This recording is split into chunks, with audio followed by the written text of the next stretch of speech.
Assalamualaikum, apa khabar semua? 2 bulan Disember 2023, teman-teman, selamat bercuti.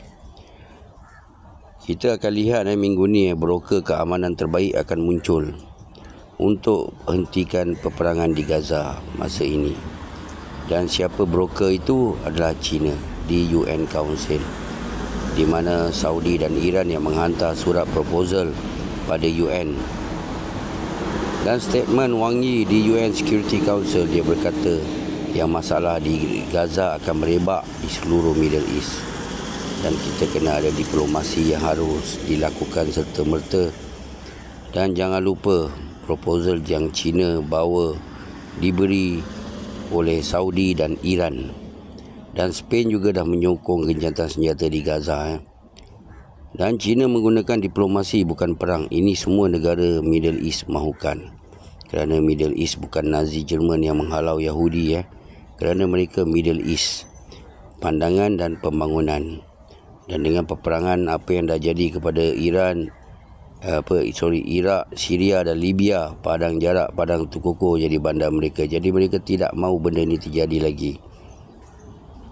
Dan akhirnya warmonger terbaik dunia dah tiada lagi, Kissinger. Tak baik kalau kita cerita tentang orang yang dah mati. Saya masih ingat umur dia yang ke-99, idea dia di antara perang Ukraine dan Rusia. Idea masih diterima oleh warmonger. Tapi malang umur dia yang ke-100 tahun, dia sudah tiada. Dia akan jawablah apa yang dia dah lakukan di masa lampau, di dalam alam kubur. Semalam di Syria tembak jatuh misail dari Israel yang cuba mengebom lapangan terbang Syria. Siapa yang beri teknologi ini pada Syria? Adakah Rusia, China tak menyiapkan negara Arab sekarang?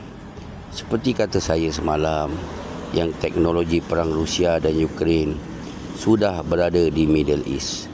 Ini semua teknologi yang mengarahkan NATO di Ukraine.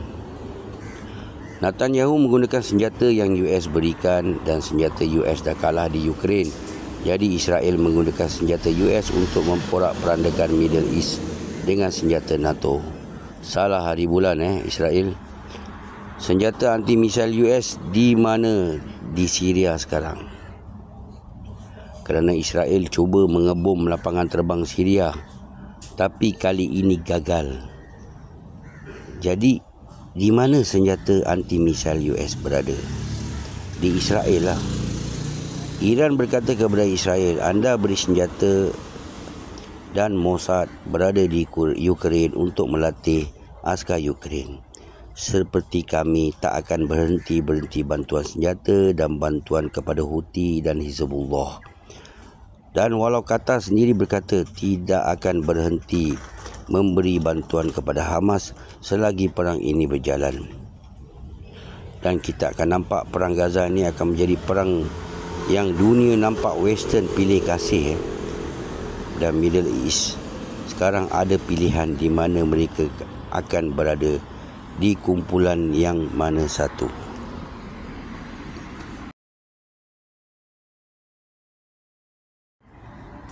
Apapun cerita terjadi lepas ini di selatan Lebanon, Wagner, yang saya telah katakan di live saya sebelum ini, ada orang mentertawakan saya, di mana Wagner. Kerana orang macam ini ingat perang ini macam beli mercun bola di kedai. Dah cukup kalau saya katakan Rusia ada announce akan memberi teknologi perang mereka ke Middle East. Dan siapa yang melatih mereka menggunakan teknologi ini kalau tidak Wagner? Dan seperti yang US katakan, akan memberi senjata kepada Ukraine. Tapi hari yang dia katakan akan memberi senjata mereka dah sampai. Kali ini Rusia juga lakukan seperti apa yang US buat. Akan memberi bukan hanya pertahanan udara, malah memberi Iran senjata untuk mempertahankan udara mereka seperti jet pejuang dan berbagai-bagai lagi. Dan juga teman-teman, kalau saya kata mungkin dari Lebanon ada jalan bawah tanah ke Palestin, anda percaya tak? Saya rasa dah ada. Ini yang menakutkan Israel. Sebab itulah mereka mengebom dengan menggunakan bom yang begitu kuat hingga mereka rasa boleh menghancurkan jalan-jalan bawah tanah ini, tapi tidak. Kerana Hamas lebih pandai daripada mereka. Apapun sekarang Ukraine semakin lemah dan mereka semakin berundur dan tak terlalu melawan kerana US NATO memberi kekurangan senjata kepada mereka. Israel pula terus akan perang dan membunuh rakyat yang tak bersalah.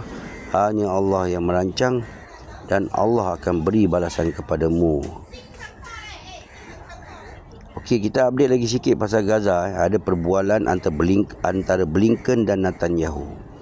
Blinken berkata Israel tidak ada masa sebulan untuk menyerang Hamas lagi. Blinken berkata anda tidak boleh menyerang selatan Gaza seperti anda menyerang North Gaza dengan menyerang orang awam dan mengebom tempat UN di North Gaza juga. Dan Netanyahu berkata tidak ada kerajaan Palestin lepas ini di Gaza. Dan Blinken tak beri kredit dengan taktik yang Netanyahu berikan. Dan ingat teman-teman, walau US sekalipun sekarang tak boleh selamatkan Israel. Kerana Netanyahu pun ada agenda kalau perang ini diberhentikan, dia masuk penjara. Dan semalam Maria Zakharova dan Lavrov nak menaiki kapal terbang melalui Bulgaria, dan Bulgaria tidak benarkan kapal terbang Maria Zakharova dan Lavrov melalui Bulgaria. Kerana Maria Zakharova telah diberi sekatan. Betul-betul Bulgaria nak mencabar Rusia. Dan Ukraine pula, artikel dari Ekonomis, Putin adalah iRobot. Rusia sudah menang perang ini, senjata dan ekonomi. Zelensky berada di Zaporizhia region dan Zelensky berkata sekarang untuk defensif dengan senjata yang sedikit dan askar yang kurang.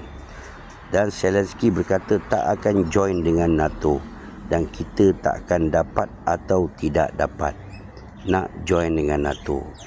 Kita nak join NATO tapi tak diberi, kata Zelensky. Dan yang terakhir sekali, Donald Trump berkata sekarang kita dah nampak ke mana duit US 400 bilion belanja ke Ukraine.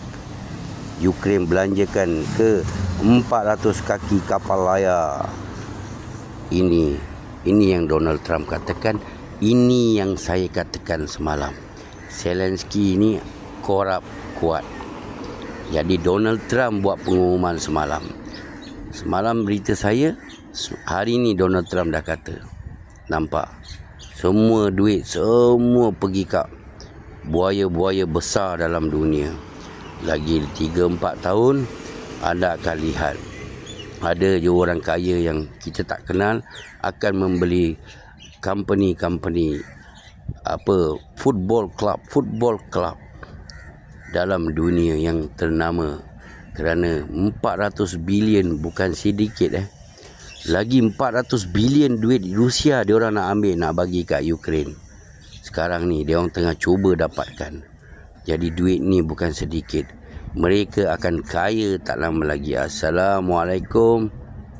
Selamat bercuti semua. Jangan lupa belanja abang gift, okey? Hurrah everybody.